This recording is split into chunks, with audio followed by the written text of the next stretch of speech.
Հանգստյան օրերին Տաշիր արենայում մարտական երեկոներ են եղել։ Երկար սպասված Արմաթ Fight Show-ն է մարզասերների ուշադրության կենտրոնում եղել 2 օր։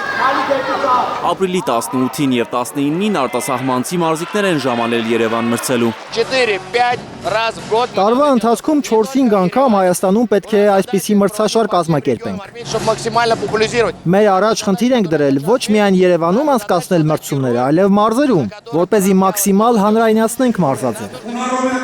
Կիրակի է եղել մարտական գլխավոր երեկոն։ 8 մենամարտերում հայ մարզիկները մրցել են օտարերկրացիների դեմ։ Խառամենամարտների սիրահարների բուռն աջակցությամբ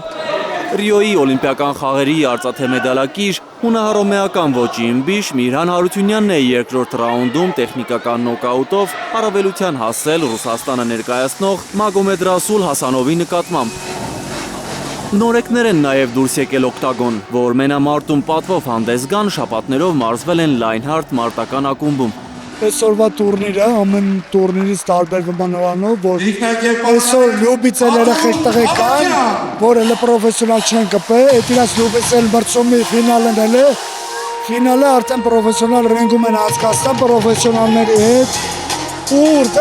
արդեն լինելու է իրաց պրոֆեսիոնալ ռեյտինգ։ Լայնհարթ ակադեմիայի նախագահ Արման Ղուլյանի խոսքով այսպիսի մրցաշարեր կազմակերպելու նպատակը թաքնված տաղանդերին բացահայտելն է։ 2-3 մենամարտ անցկացնելուց հետո պարզ կդառնա, թե ով ապագա ունի այս մարզաձևում։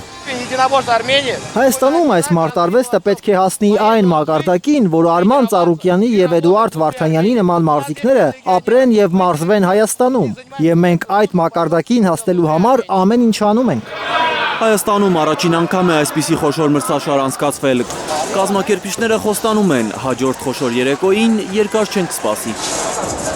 Էդգար Ղուշչյան, Արմեն Ապրեսյան, Հայլուր։